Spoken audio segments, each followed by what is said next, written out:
प्रदेश कांग्रेस के अध्यक्ष विकासा जी, नेता प्रतिपक्ष जोली साहब, सम्मानित मंच, उपस्थित बुजुर्गों, भाइयों और बहनों, नौजवान साथियों,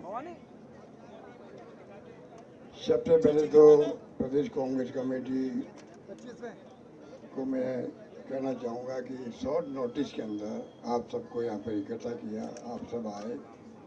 रात को 9-10 बजे इतला आई थी AICC से, और ऐसे वक्त में कहने की आवश्यकता नहीं होनी चाहिए। मेरे पूर्व वक्ता ठीक कह रहे थे कि जानकारी मिलते ही पहुंचना चाहिए।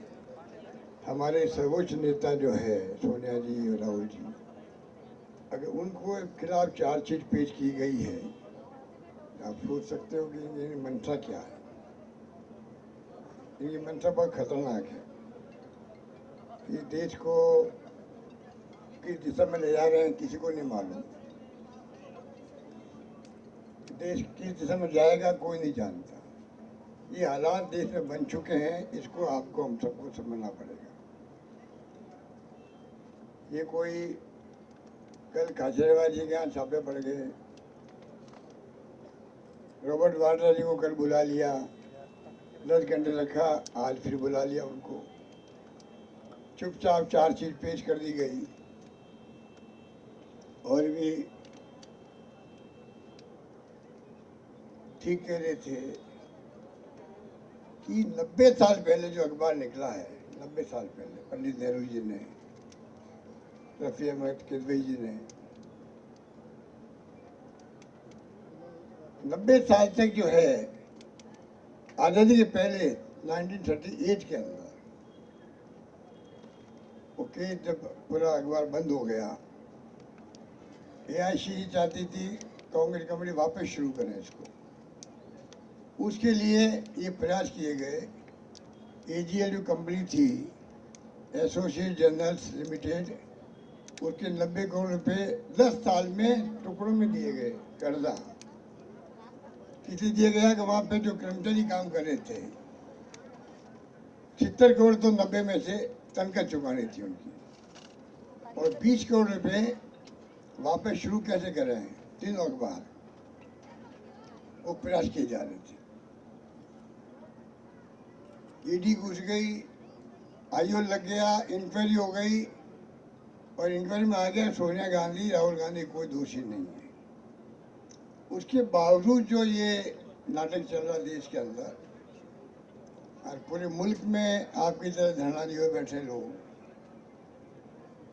आप सोच सकते हैं कि ये चाहते क्या है। और ये ठीक कहा गया कि जो नई कंपनी बनी है यंग इंडियंस, वो नॉन प्रॉफिट कंपनी है, उसमें 1 रुपया भी प्रॉफिट में नहीं आ सकता, कॉमर्शियल काम नहीं हो सकते उसके अंदर। वो कंपनी बनाई, कोई लेन देन नहीं हुआ है। जब पैसे का लेन देन हुआ ही नहीं तो ED कहाँ आ गई?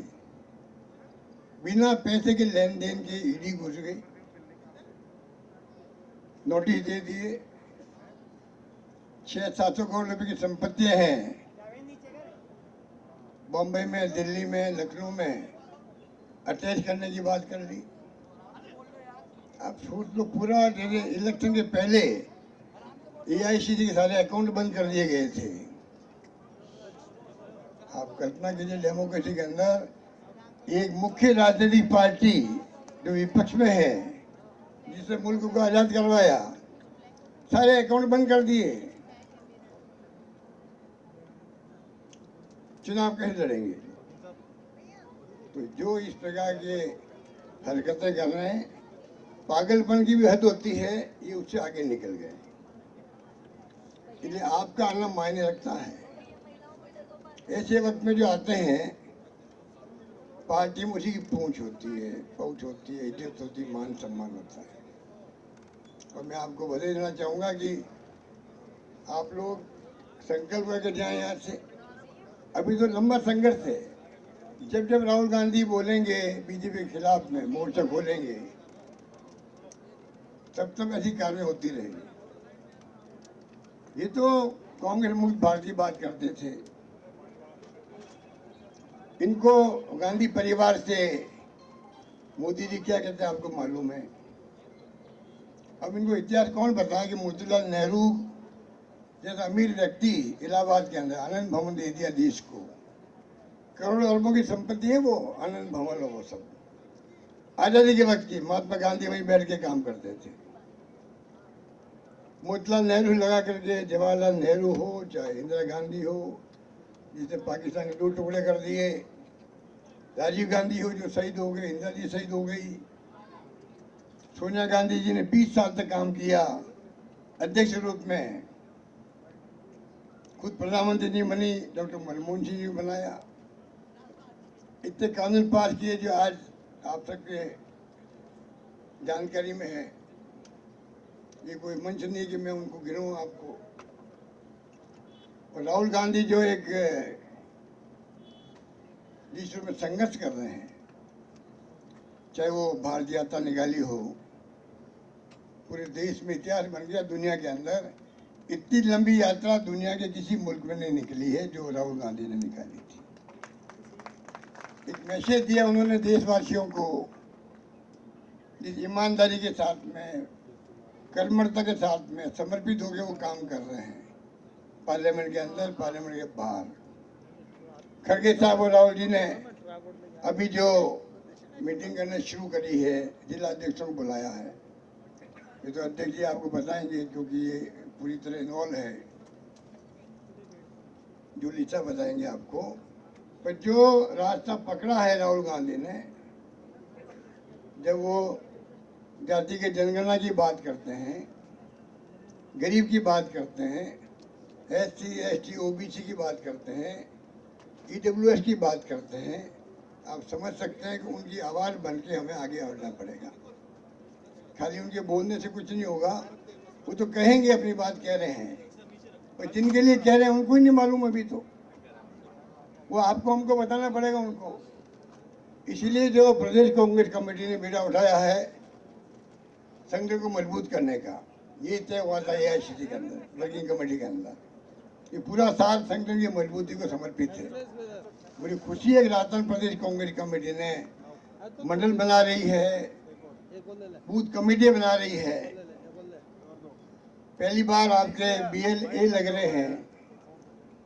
मेरे ख्याल से देश भर के अंदर अन्य राज्यों में ये मंडल और जो एक्टिविटी चल रही राजस्थान में उस रूप में कहीं नहीं चल रही है, ऐसा मैं एहसास करता हूँ। तो मैं विश्वास है प्रदेश कांग्रेस कमेटी ने जो बेड़ा उठाया है, उसके माध्यम से जब राहुल गांधी कोई बात बोलेगा, सोनिया जी कोई बात कहेगी, खड़गे साहब कहेंगे, तो हमारे बूथ लेवल के कार्यकर्ता स्वतः ही निकल जाएंगे घर घर जाके प्रचार करने का।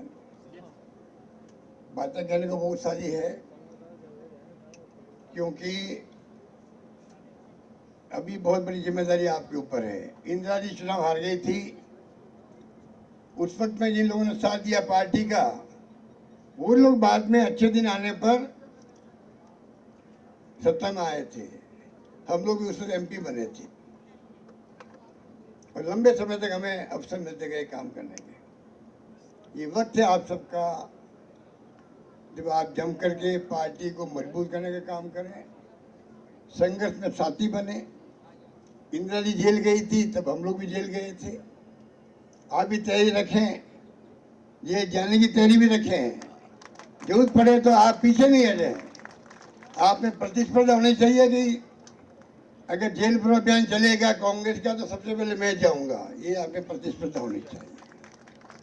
तब जाकर के ये लड़ाई जो है हम जीत पाएंगे। इसलिए यही बात करता हुआ अध्यक्ष जी को, जूली साहब को हम विश्वास दिलाना चाहेंगे कि पूरी कांग्रेस पार्टी आपके नेतृत्व में आगे बढ़ेगी। आप प्रोग्राम देते रहिएगा, हम पूरा साथ देंगे। यही बात करता हूँ, मैं अपनी बात समाप्त करता हूँ। मुझे जाना पड़ेगा, मैं कहीं प्रोग्राम जा ही नहीं रहा हूँ। अध्यक्ष जानते हैं कि मेरी कुछ तबीयत में गड़बड़ थी, और फिर भी मैं ये प्रोग्राम बहुत महत्व का था इसलिए मैं आया हूँ। मुझे खुशी है कि आप इतनी बड़ी तादाद में शॉर्ट नोटिस में आए हैं। आप सबको बधाई, शुभकामनाएं, धन्यवाद, जय हिंद।